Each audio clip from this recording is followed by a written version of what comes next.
নমস্কার। আজকে রান্নাবাই রত্নাতে আমি আজকে একটা মাছের পুর করে দেখাচ্ছি। এটা মাছটা আমি সেদ্ধ করে আর কাঁটা ছাড়িয়ে আর ভাজছি। এতে পেঁয়াজ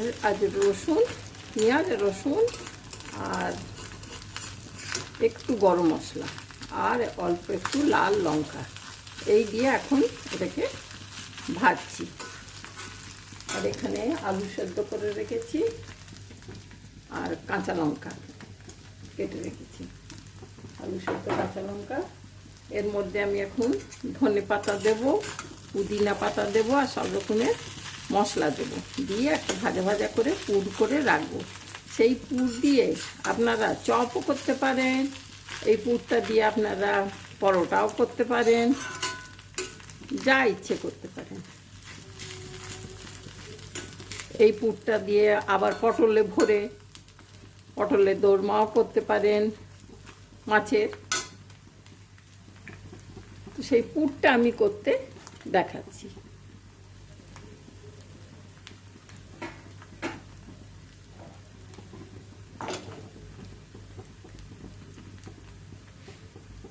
এর মধ্যে একটু কুচি কুচি করে পুদিনা পাতা দিয়ে দেবো। এই চপ একটু মাছ এতে একটু এই সময় গরমকালের দিন তো একটু পুদিনা পাতা দিলে ভাল লাগবে।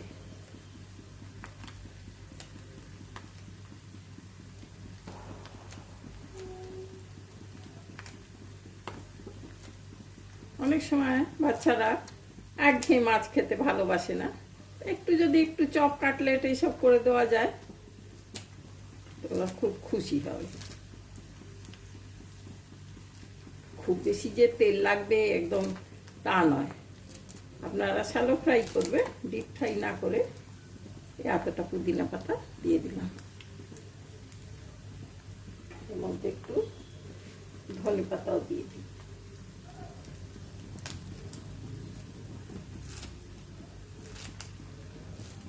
খুব ভালো স্বাদ হবে।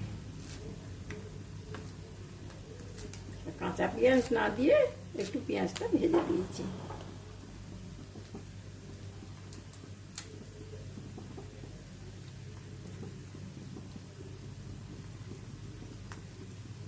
এগুলো কাঁচার একটা আলাদা গন্ধ।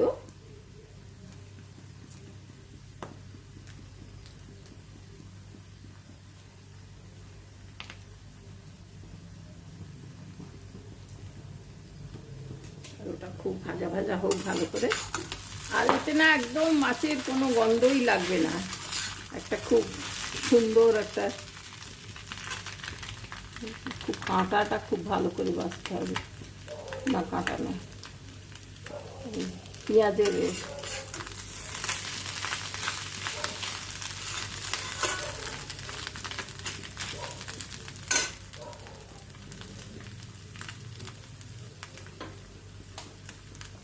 এর মধ্যে একটু এতেই নুনটা দিয়ে দিচ্ছি। নুন দিয়ে দিলাম।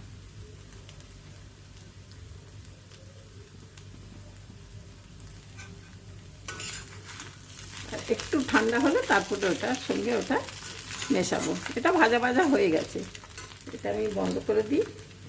এর মধ্যে আমি এখন এতে একটু লেবু দিয়ে দেবো।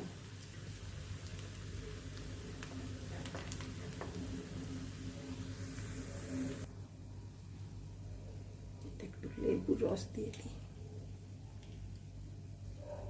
খুব ভালো খেতে হবে। আপনারা এইভাবে পুর করে ফ্রিজে রেখে দেবেন, কেউ এলো ফট করে দিলেন কিছু।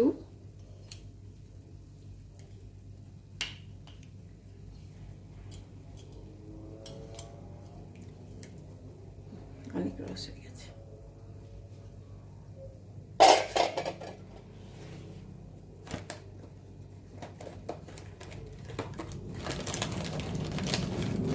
আর একটু কসুরি মেথি,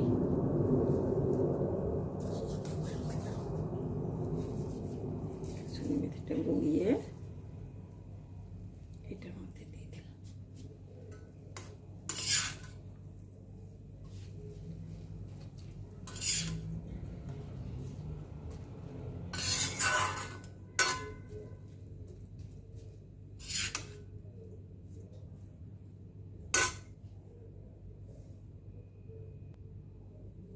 এরপর আমি এটাকে এর সঙ্গে মেখে নেব।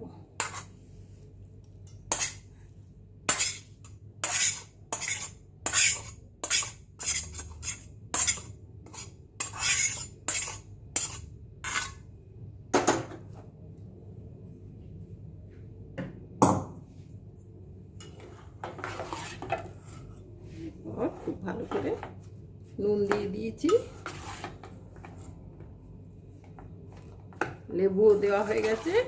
আপনারা এর মধ্যে একটু ইচ্ছে করলে ওই বিট নুন দিতে পারেন। আমি একটু কি বলবো, ফ্রেশ একটু গোলমরিচ গুঁড়িয়ে রেখেছি, একটু 2 চিমটি গোলমরিচ দিয়ে দিলাম। ব্যাস, আর কোনো মশলা দেবো না। আর লঙ্কা ভেজেছি, ধনে জিরে এসব, হলুদ, এসব হলুদটা তো আগেই সেদ্ধর সময় দিয়েছিলাম মাছেতে, আর কিছু দেব না। এটা পুদিনা পাতা ধনে পাতার গন্ধতেই একটা সুন্দর ফ্রেশ সুন্দর হবে।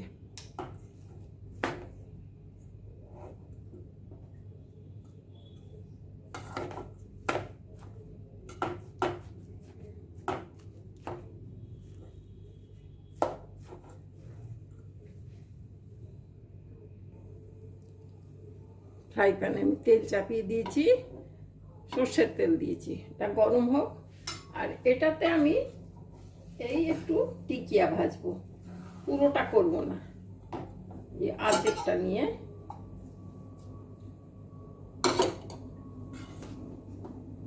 খুব সুস্বাদু হবে এটা খেতে। আর আপনারা পাউরুটির মধ্যে স্যান্ডউইচ করে, এই অর্ধেকটা আমি ওই নয় কাল পরোটা করব, আর নয় স্যান্ডউইচ করব, দুটোর মধ্যে একটা হবে। আর এর মধ্যে আমি একটা ডিম ফাটিয়ে দিয়ে দিচ্ছি।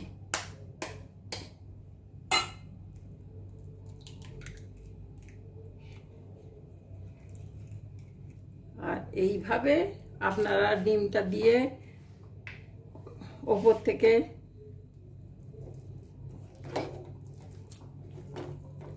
বিস্কুটের গুঁড়ো মাখিয়ে অন্যভাবেও চপ ভাজতে পারেন, কিন্তু এটা আমি একটু জাস্ট টিকিয়া টাইপের ভাজছি।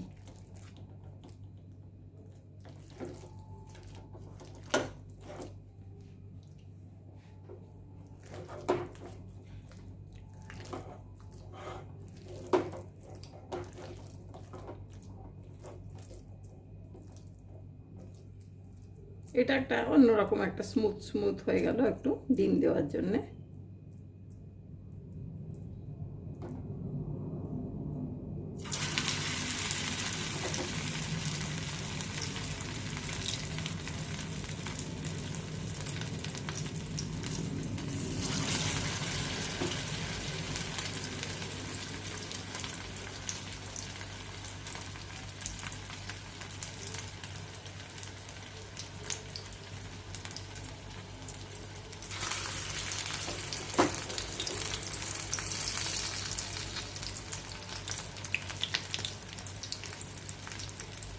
অন্যান্য রান্না হয়ে গেছে, এখন রাত্রিরে এখন আর বেশি কেউ কিছু অত খাবে না। চিকেন করা আছে, কাবাবের তরকারি করা আছে, এটা একটু বেশি বাড়তি হয়ে যাবে, তাই জন্য অল্প করেই করছি।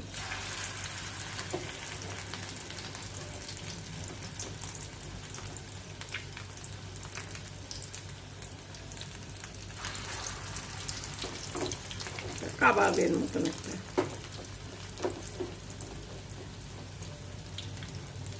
মাছের কাবাব আর কি, মাছের টিকিয়াও বলতে পারেন, যে যেমনি ভাষায় বলবে। আলু টিক্কি যেমন বলে, খালি আলু, এটা তো আলু খালি নয়, এর সঙ্গে মাছও মেশানো আছে।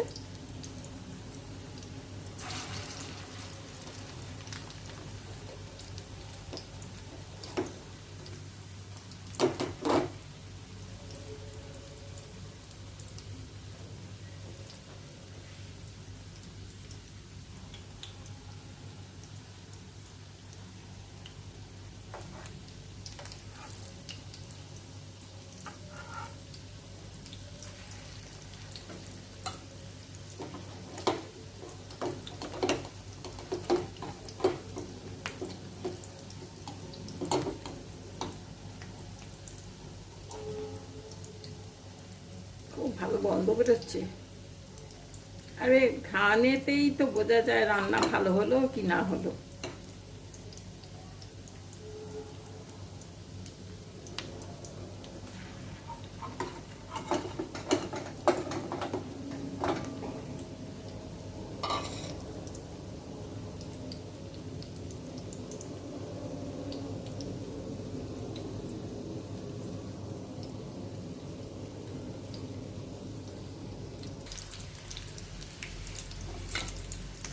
পিঠটা হয়ে গেছে, উল্টে দিয়ে পরে। হ্যাঁ,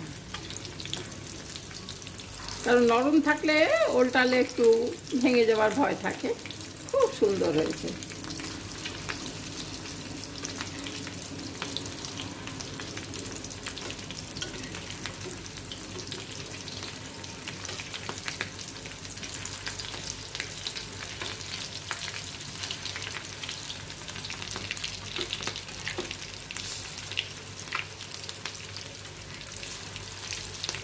বাহ, চেহারা কি সুন্দর হয়েছে।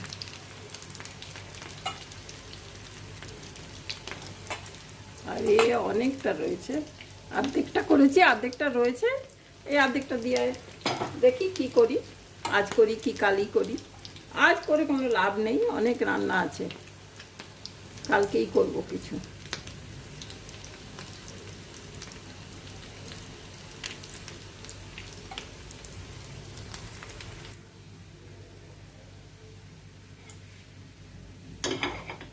ভাজা হয়ে গেল।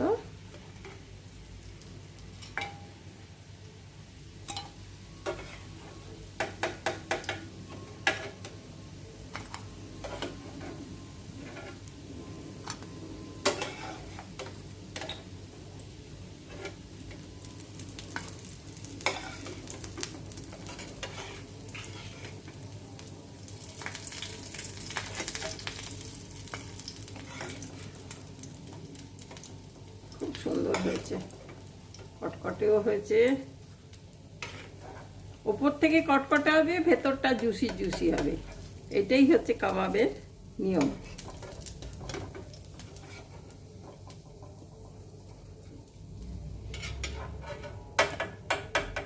একদিন চাপলি কাবাব আপনাদের করে দেখাবো।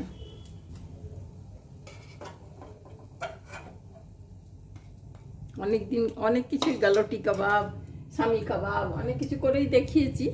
এবার আপনি এখানদের একদিন চাপলি কাবাব কাবাব করে দেখাবো। এটাও একটা মাছের কাবাব হলো।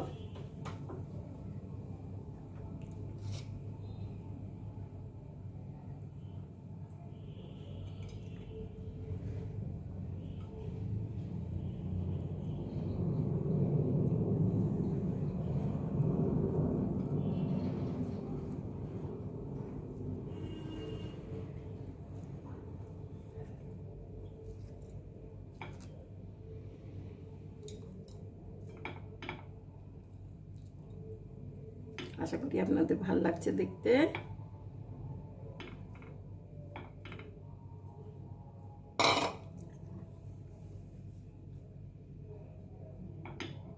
এই যে ঠিক আছে, সাজানো ঠিক হয়েছে, ভাল লাগছে।